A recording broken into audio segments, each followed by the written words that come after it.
For more now on the ongoing fallout surrounding the late U.S. financier and convicted sex offender Jeffrey Epstein, we're joined by Mindy Gulati. She is the CEO of Fundamental Advisory and a criminal defense attorney. Welcome to the program. This is not an easy topic to talk about, no matter how much you think you know about this.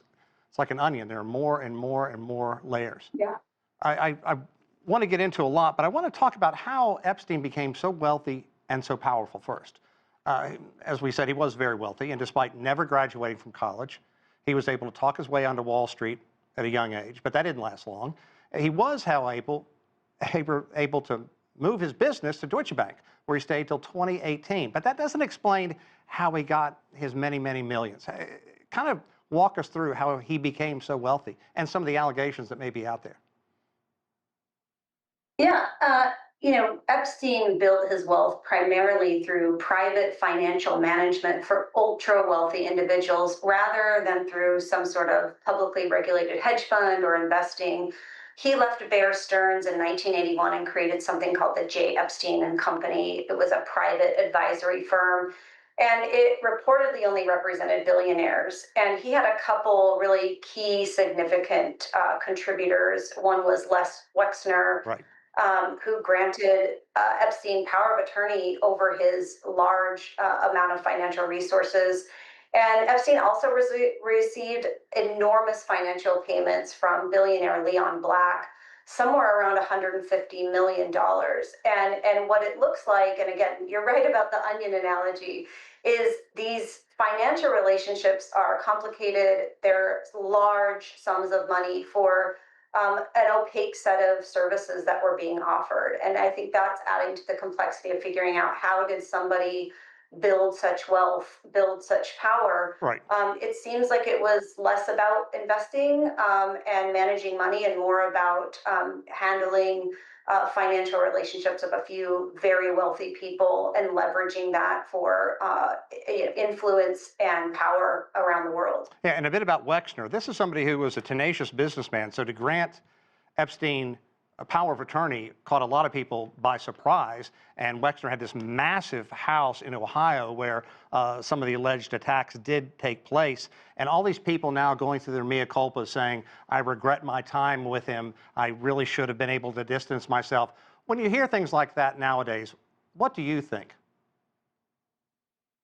Yeah, I mean, you're hearing some of this. When I look at that, I look at sort of the way that a PR person may direct their client to deny, deflect, distance yourself. But you're right in that it seems very unusual for someone to turn over power of attorney, somebody who is a influential and obviously successful business person.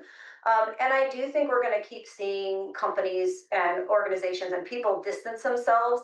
But we've known about what's been going on with Jeffrey Epstein for more than 20 years. And some of these people have still maintained their relationships with him, Right. even after he was convicted, after he was imprisoned. And I think that's what this moment is really revealing. Let's talk about how he was able to purchase that infamous island. Firstly, did he have some kind of extensive portfolio? And how was he able to rub elbows with presidents, with royalty, with some of the most wealthy people on earth? Yeah, and I think that's still some unanswered questions because I don't think we have all of the information. Epstein had some sort of leverage. It may have been reputational leverage or relational leverage rather than something that you find on a balance sheet. But he did have an enormous amount of money. At